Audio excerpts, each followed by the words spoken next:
Hi, everybody. I'm Michael. I'm over at the Center for Computational Science in the Chemistry Department at UCL. And today I'm going to be talking to you about optimized fermion-qubit encodings for quantum simulation. And I appreciate that's a bit of a niche.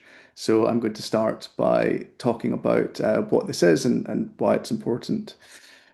So if you want to simulate a system of fermions on a quantum computer, you have to translate from the language of fermionic operators into the language of qubits. And there's actually lots of different ways that you can do this, and it really splits the algorithm and the workflow into two parts. So you see on the left hand here, we've got the description in terms of fermions of the system, the molecule, the material that we're interested in, and from that we can build an algorithm that we want to test a specific property. We use our encoding to translate this into something in terms of qubits that then the quantum compiler can transform through various stages and different intermediate representations from a virtual circuit all the way down into hardware pulses.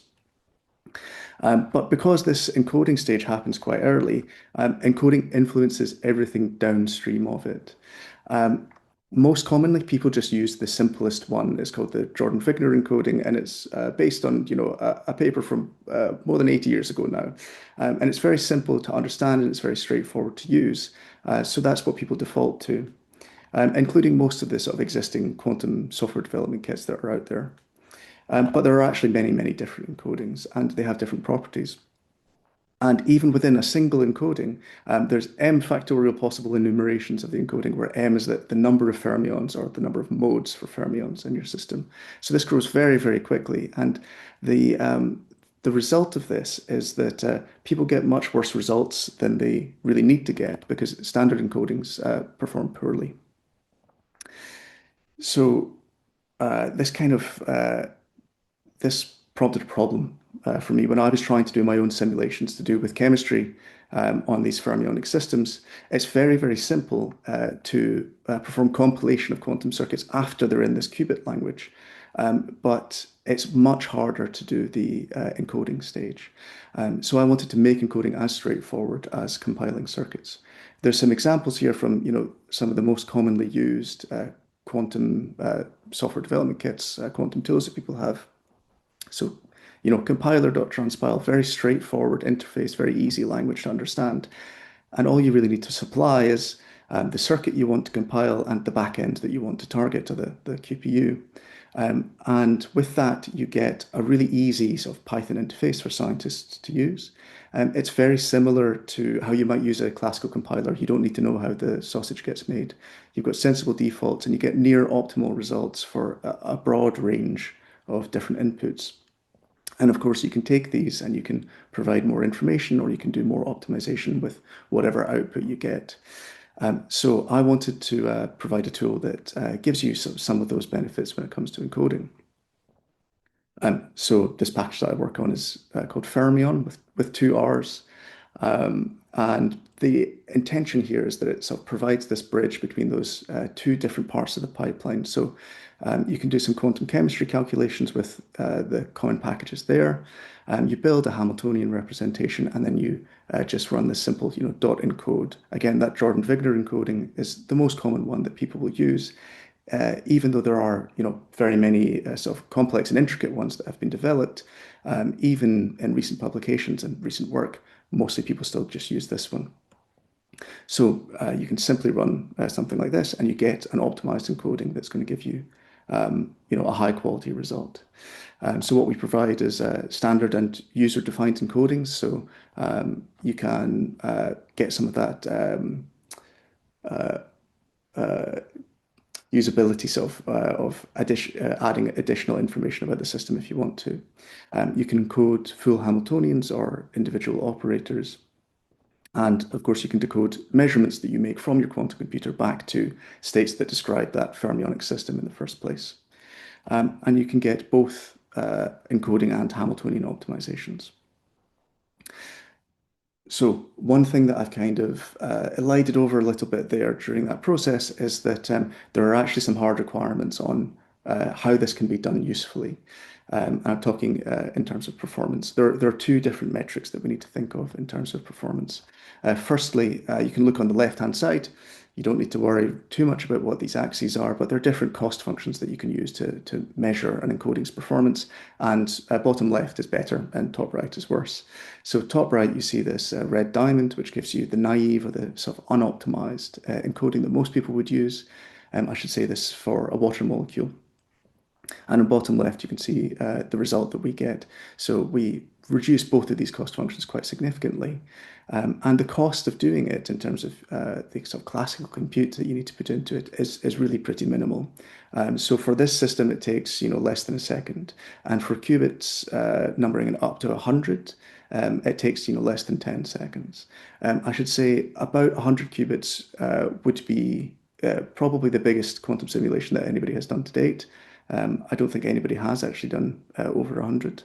And something of that size, you end up having something like 5 million different terms in the Hamiltonian. So quantum circuits grow far too large for this. So the runtime is really pretty manageable for everything that could be done at the moment. But importantly, doing this optimization, it also reduces the overall compilation time because you're reducing these cost functions associated with the encoding. Then you reduce the amount of work that the compiler has to do downstream of it. So you actually you save time by doing these optimizations. So there's really two sides to this. I want to talk about the features that are built into the code base for for users, for people. We've got quite extensive sort of tutorials and demos for how you can use this. The documentation, yeah, that scrolls, that's great.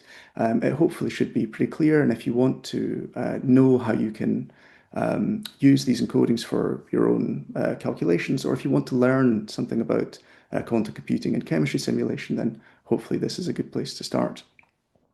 There's a familiar Python interface for how people usually use these quantum software tools. There's visualization, which at least for me really helps with understanding what's going on in terms of how encodings are built and used. And then there's easy sort of interop with chemistry and quantum computing packages.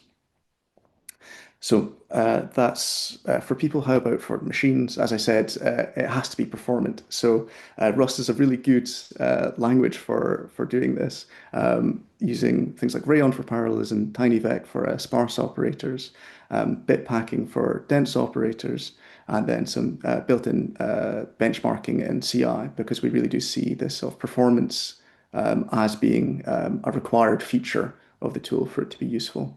And in fact, this is something that really would not have been possible, at least for me, writing it in another language. I probably wouldn't have been brave enough to do this in C++, but I did absolutely feel brave enough to start, trying to mess around with bit packing, for instance.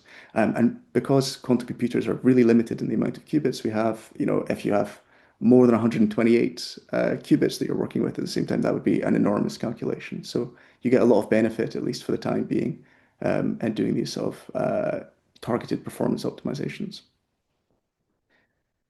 So what's been done and what's to do. If you are using quantum computing for chemistry simulation, you'll recognize the standard encodings, the Jordan-Wigner, Brady-Kitiev, parity, JKMN, but you can also build your own ternary tree encodings, and there are inbuilt optimization algorithms that have been published in the literature previously, so Bonsai, Hamiltonian adaptive, reduced entanglement, and Huffman trees. We also provide simulated annealing optimization, which all of these things pair together as well quite nicely. Simulated annealing optimization can be used to optimize over those enumerations of encodings, or they can change the quality of encoding using this Clifford heuristic method.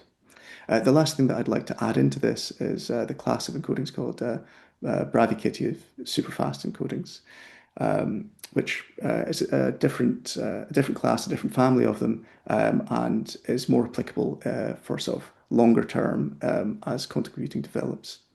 I'm sure that was a bit of a whirlwind introduction. I'm very happy to take any questions, but I would definitely encourage you to go and look at the code base and the demos and the notebooks. And if you're interested in the sub-technical details of how this works, look at the preprint that we have. So perfectly 10 minutes. Let me know if you have any questions.